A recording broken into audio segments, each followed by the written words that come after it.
కర్నూలు నగరంలోని BAS banquet hall నందు కర్నూలు నగరపాలక సంస్థ మేయర్ బి.వై. రామయ్య అధ్యక్షతన నగర మాజీ ఎమ్మెల్యేలు ఎస్వి మోహన్ రెడ్డి, హఫీజ్ ఖాన్ల నేతృత్వంలో కార్పొరేటర్లు, ముఖ్య నాయకుల సమావేశం జరిగింది. అనంతరం నేతలు జిల్లా వైఎస్ఆర్సీపీ నూతన భవనాన్ని పరిశీలించి కార్యకర్తలకు అండగా ఉంటాం. ఇక్కడ మా పార్టీ ఆఫీస్ కూడా కన్స్ట్రక్షన్ జరుగుతూ ఉంది. 5 రోజుల కూడలిలోనే ఇది ఏదైతే గవర్నమెంట్ ప్రొసీజర్ ప్రకారం జీవోల ప్రకారమే ఎక్కడ దేన్ని అతిక్రమించి జరగలేదు. అన్ని ప్రొసీజర్ ప్రకారమే జరిగినాయి. ల్యాండ్ లీజు కావచ్చు, బిల్డింగ్ పర్మిషన్లు కూడా గవర్నమెంట్ స్థలాలకు లింక్ డాక్యుమెంట్ ఉండదు.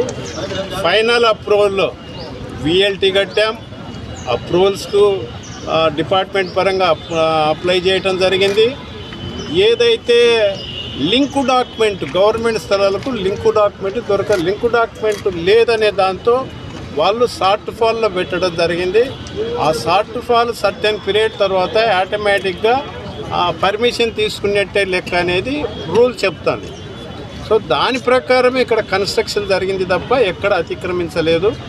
ఇక్కడ ఒక పార్టీకి సంబంధించినటువంటి ఆఫీసులకి మిగతా వాళ్ళు రావటం అనేది అది ఏమాత్రం మంచి పద్ధతి కాదు, దుర్మార్గమైనటువంటి చర్య. అంటే ఇదేం రౌడీజం చేద్దామనుకుంటున్నారా? కాదు. ఎందుకంటే ఏదన్నా ఉంటే చట్ట ప్రకారంగా ప్రొసీడ్ కావచ్చు. కోర్టులు ఉన్నాయి, చట్టాలు ఉన్నాయి, దాని ప్రకారం ప్రొసీడ్ కావాలి తప్ప ఈ రకంగా వచ్చి లోపలికి వచ్చి అవి ఏవేవో తీసి డిస్టర్బ్ చేసి రాజశేఖర రెడ్డి గారి విగ్రహాన్ని డిస్టర్బ్ చేసి ఇదంతా మంచి పద్ధతి కాదు. ఇప్పటికైనా మీరు విలువలతో కూడిన రాజకీయం చేయండి తప్ప ఈ రకమైనటువంటి దుర్మార్గమైనటువంటి చర్యలకు వద్దు అని చెప్తూ తెలుగుదేశం పార్టీకి ఒకటే చెప్తున్నాం. మీరు ఏదైతే హామీలు ఇచ్చినారో ఆ హామీలను దృష్టి పెట్టండి.